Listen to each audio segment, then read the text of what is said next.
Hello, good evening to everyone. Clean है ना, face काला नहीं आ रहा है। Good evening to everyone. देखिए, आज का जो क्लास है काफ़ी वीवीआई क्लासेज है। इस क्लास में हम लोग को होने का है सोर्सेस ऑफ फाइनेंस, जो मैंने लिखवा दिया हूँ ऑलरेडी, देखेंगे। और जो सेमेस्टर 1 का स्टूडेंट है, ठीक ना, उनके लिए है काफ़ी। ऐसे जो सेमेस्टर 2 में उनके लिए भी फिनेंशियल मैनेजमेंट का ये पार्ट है। और जो मैं बता दे रहा हूँ, जो सेमेस्टर 1 है एमकॉम का, जो एमकॉम सेमेस्टर 1 है उनके लिए है बिजनेस फाइनेंस का ये पोर्शन है, बिजनेस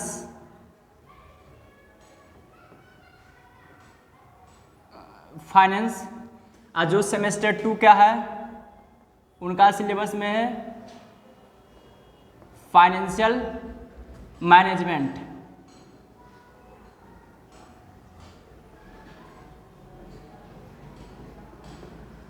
फिनेंशियल मैनेजमेंट, इसका मतलब ये जो क्लासेज है सेमेस्टर 1 और सेमेस्टर 2 दोनों के लिए काफ़ी वीवीआई ये है, ठीक है। तो इसलिए जो दोनों सेमेस्टर का स्टूडेंट होंगे वो अच्छे से वॉच करेंगे इस टॉपिक को, और इससे क्वेश्चन अक्सर रहता ही है। इसलिए मैं आप बता रहा हूँ, लिखा रहा हूँ कि बिजनेस फाइनेंस क्या है, उस चीज़ को मैं थोड़ा आप लोग को डिस्कस करवा दे रहा हूँ। तो देखेंगे सोर्स ऑफ फाइनेंस। तो मैं पहले आता हूँ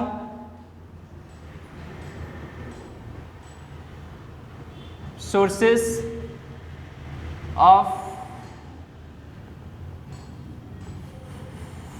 finance.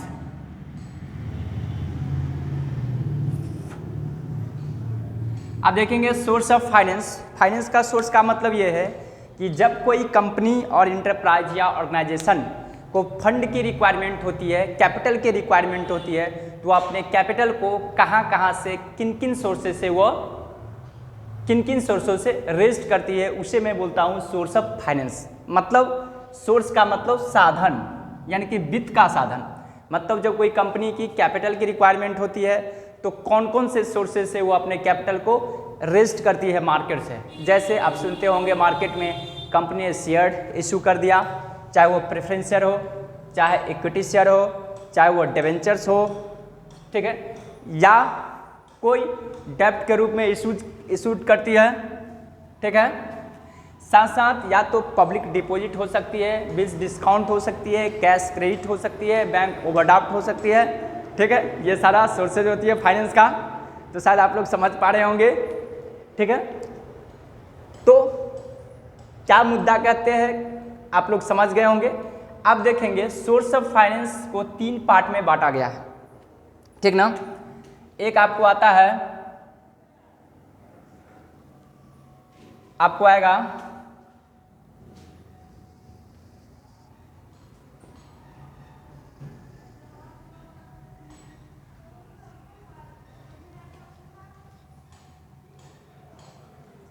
Short term source,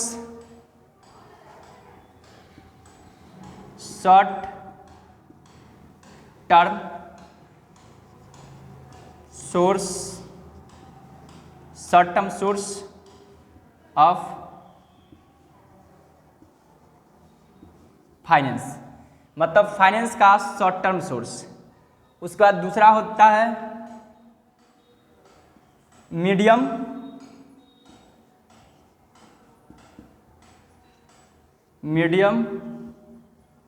term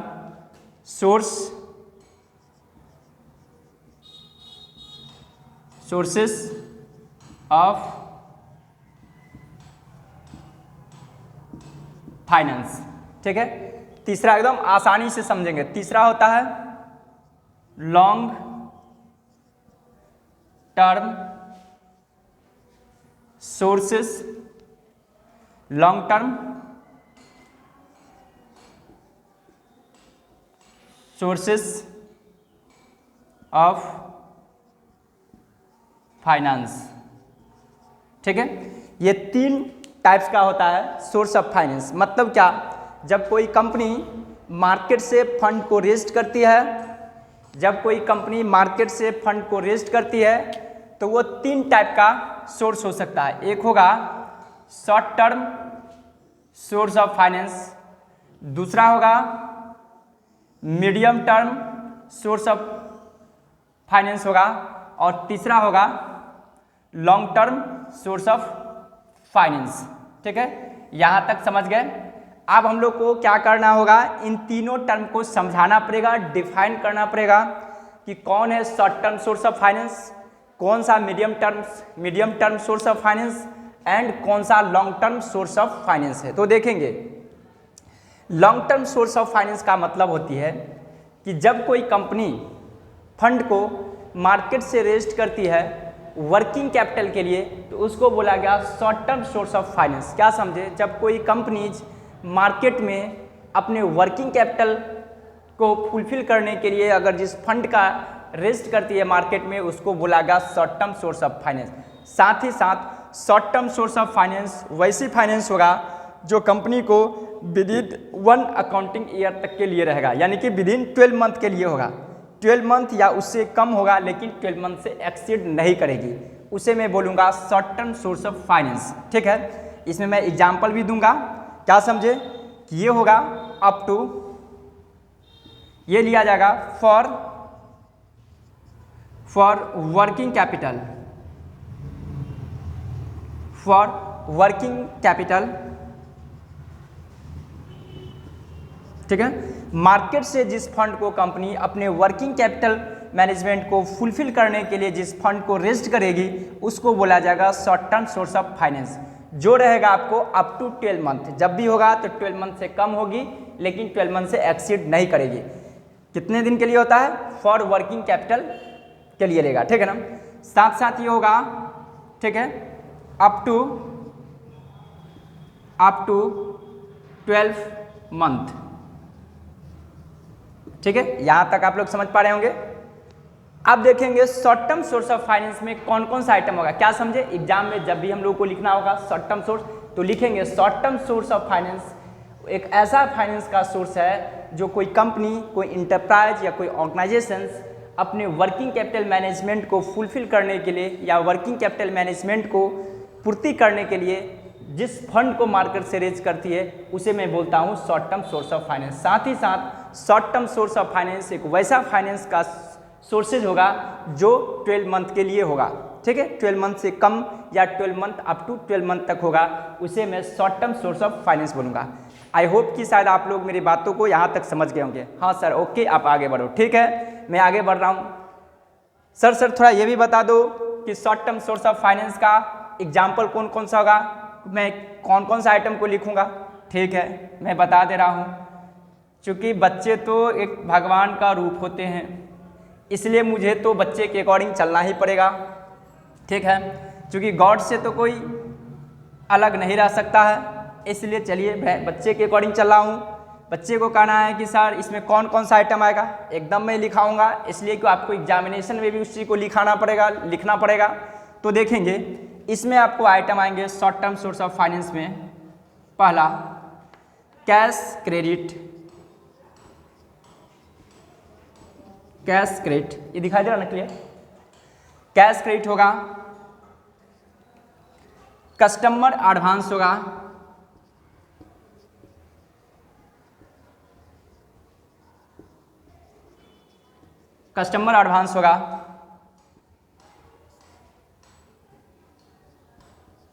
discounting of bill होगा। ठीक है, बैंक ओवरड्राफ्ट होगा, बैंक आ रहा ना कि ढक रहा है, यहाँ तक आएगा। बैंक ओवरड्राफ्ट होगा, साथ ही साथ आपको होगा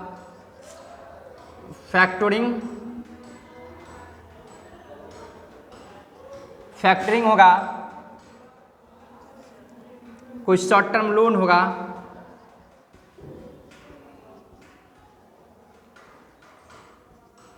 आ रहा है,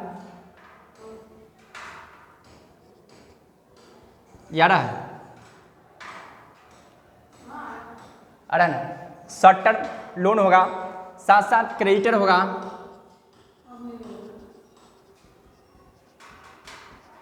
क्रेडिटर्स होगा, इन सभी को मैं बोलूँगा short term source of finance. ठीक है, short term source of finance. ठीक है, क्या समझे? कैश क्रेडिट आएगा, कस्टमर्स एडवांस होगा, डिस्काउंटिंग ऑफ बिल्स होगा, बैंक ओवरड्राफ्ट होगा, फैक्टरिंग होगा, शॉर्ट टर्म लोन होगा, कोई क्रेडिटर्स होगा। ठीक है, कैश क्रेडिट तो मैं लिखा ही दिया हूँ, ठीक ना। उसके बाद इंटर बैंक डिपॉजिट भी होता है या इंटर लोन, ठीक ना, वो भी होता है, लेकिन इतना काफ़ी है।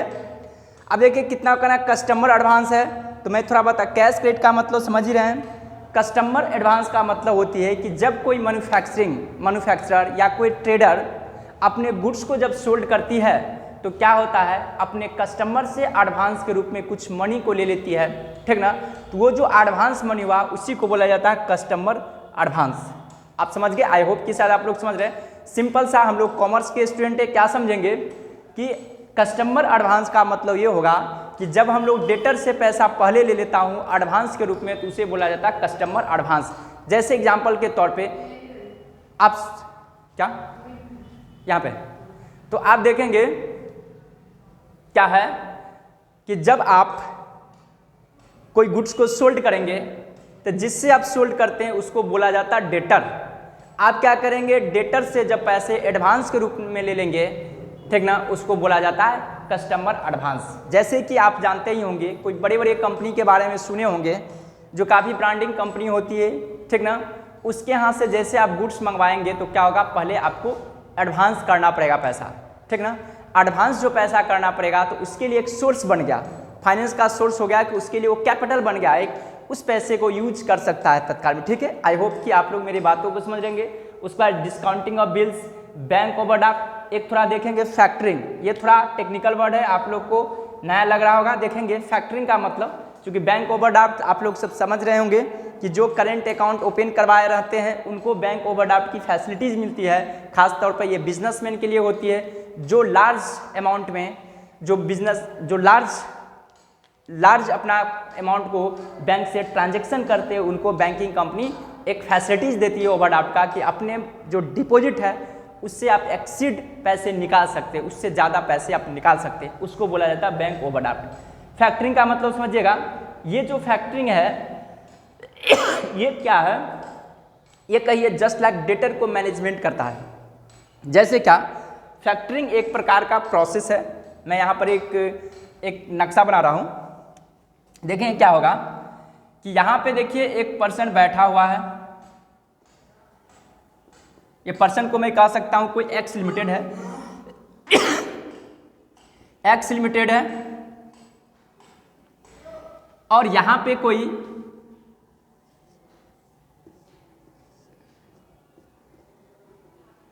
ये है आपको वाई लिमिटेड करके, ठीक है। ये क्या है, सेलर है या सप्लायर भी बोल सकता हूँ, ये सेलर है, ये परचेजर है वाई लिमिटेड,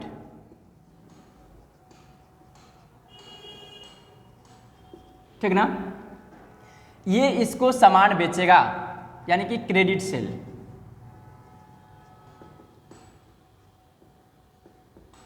मतलब वाई लिमिटेड एक्स लिमिटेड से जब पैसा मांगने के कोई गुड्स उधार मांगने के लिए जाता है तो एक्स लिमिटेड कहता है वाई लिमिटेड जी मेरे पास फंड की कमी है, मेरे पास कैपिटल की कमी है, ठीक ना, इसलिए I am sorry I unable to credit sale, मतलब कि मैं क्रेडिट सेल्स देने लायक नहीं हूँ क्योंकि मेरे पास कैपिटल की कमी है। तो वाई लिमिटेड क्या करेगा, एक्स लिमिटेड से खरीद नहीं पाएगा क्योंकि उसके पास भी कैपिटल कम है जिसके लिए वो क्रेडिट पे लाने के लिए जा रहा है। आप खुद सोचिए इससे क्या होगा, एक्स लिमिटेड को भी लॉस हुआ और वाई लिमिटेड को भी लॉस हुआ। एक्स को क्या लॉस हुआ, उसको उतना सामान बिका नहीं, इसलिए एक बीच में इंटरमीडियरीज आता है, ठीक ना। इन बीच में एक आएगा इंटरमीडियरीज, मान के चलिए उसका नाम है टाइबेट लगाकर रामू फर्म। कोई रामू नाम का पर्सन है, वो एक्स लिमिटेड को गारंटी देता है। ये क्या करता है, इसको गारंटी देता है कि भाई तुम वाई लिमिटेड को सामान बेच दो और मैं उसके बदले में आपको कैश पेमेंट कर दे रहा हूँ, ठीक ना। और रामू क्या करेगा, इस वाई लिमिटेड से पैसा वसूलते रहेगा। इसके जगह पे रामू जो है इससे कमीशन चार्ज करेगा। तो ये जो प्रोसेस हो गया इसी को बोला जाता है फैक्टरिंग। तो आप खुद सोचिए, ये सोर्स वन क्यों हुआ, चूंकि ये पैसा तो इसको बाद में आता, लेकिन अभी ही ये एक्स लिमिटेड इससे वसूल कर ले रहा है, किससे, रामू से। इसलिए क्या समझे कि फैक्टरिंग एक प्रकार का प्रोसेस है कोई भी सामान को, कोई भी गुड्स को सेल करने का, जिसमें क्या होता है, एक फैक्टर जो पर्सन गारंटी लेता है उसको फैक्टर बोला जाता है। वो एक प्रकार का इंटरमीडियरीज है जो सप्लायर को, ठीक ना, जो कस्टमर से सामान बेचता है उसके बदले सप्लायर कैश पेमेंट कर देती है, किसको, सप्लायर को, और वो परचेजर से धीरे धीरे कैश रिलाइज करती है। उसके जगह पर फैक्टरिंग जो होता है, फैक्टर, वो किससे, सप्लायर से कमीशन चार्ज करती है। आई होप कि शायद आप लोग समझ गए होंगे मेरी बातों को, मैं आगे बढ़ रहा हूँ, ठीक है। शॉर्ट टर्म कोई लोन समझ रहे हैं, क्रेडिटर्स समझ ही रहे होंगे, तो इसलिए मुझे बताने की कोई आवश्यकता नहीं है, ठीक ना। आप देखेंगे, अब मैं आगे बढ़ रहा हूँ। अब देखिए medium term source of finance. Medium term source of finance जो होती है, ये जो होता है फॉर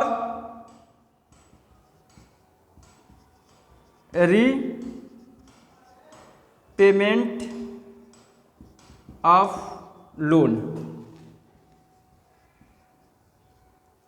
ये देखिए medium term source of finance. Medium term source of finance वैसी फाइनेंस को सोर्स बोलूँगा जब कंपनी अपने लोन को रीपेमेंट करने के लिए, ठीक ना, किसी कंपनी से फंड को रेस्ट करती है तो उसको बोला जाता है medium term source of finance. साथ ही साथ medium term source of finance वो जो होती है 1 साल से ऊपर लेकिन 10 ईयर से लेस देनी, कब होगा, up to 1 year to up to 10 years, ठीक है। 1 साल से लेकर के ये 10 सालों तक के लिए होगा रीपेमेंट, ये होगा। साथ साथ medium term source of finance कोई लोन को रीपेमेंट के लिए लेती है। इसमें देखिए क्या क्या आपको आएंगे, इसमें आएगा रिडीमेबल डिबेंचर,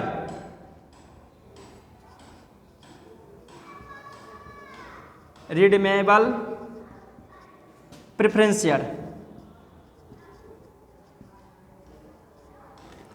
इसके साथ साथ डिपॉजिट आएगा या डिबेंचर्स आएंगे, ठीक है। उसके बाद पब्लिक डिपॉजिट आएगा। मतलब ये कि जब कोई कंपनी अपने लोन को रीपेमेंट करने के लिए लोन 1 साल से ज़्यादा और 12 वर्षों से कम के लिए अगर मार्केट से लेती है तो उसको बोला जाता है medium term source of finance. I hope कि शायद आप लोग यहाँ तक मेरी बातों को आसानी से समझ पा रहे होंगे, ठीक है। यहाँ तक कंसेप्ट क्लियर है। और एक ऐसे टॉपिक है, इससे श्योर है कि एक क्वेश्चन अक्सर आता है, चाहे वो इंटरनल हो चाहे एक्सटर्नल हो, इसलिए हम लोग देखेंगे। ये फाइनेंस का मेन पोर्शन है, ये सेमेस्टर 1 और सेमेस्टर 2 दोनों वाले के स्टूडेंट के लिए है, और जो MBA कर रहे होंगे उनके लिए भी VBI सोर्स ऑफ फाइनेंस, ठीक है। अब long term source of finance देखेंगे। Long term source of finance फर्क आता है फॉर इन्वेस्टमेंट,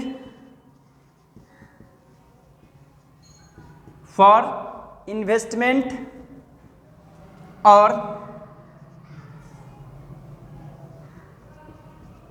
एक्विजिशन। फर्क आता है इन्वेस्टमेंट और acquisition of long term assets, ठीक है। Long term assets and security, ठीक ना। जैसे जब कोई कंपनी अगर अपने फंड को मार्केट से अगर रेस्ट करती है, वो लॉन्ग टर्म, कोई लॉन्ग टर्म एसेट्स और सिक्योरिटी में इन्वेस्टमेंट करने के लिए, या कोई लॉन्ग टर्म एसेट्स को एक्विजिशन करने के लिए, तो उसको बोला जाता है long term source of finance. ये जो होती है long term source of finance, ये long term source of finance जो होती है, ये होती है मोर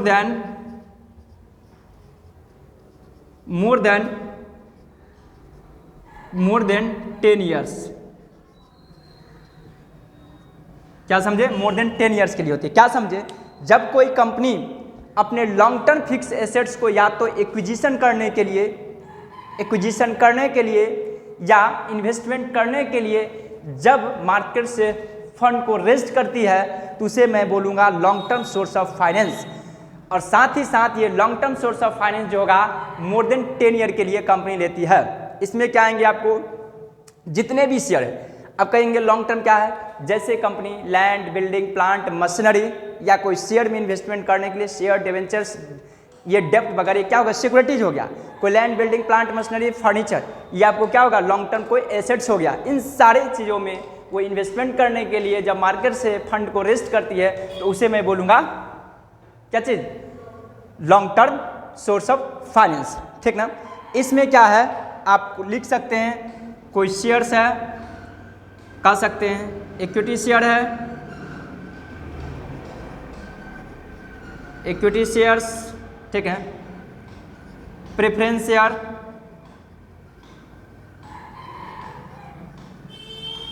प्रेफरेंस शेयर हो गया, डिबेंचर्स हो गया,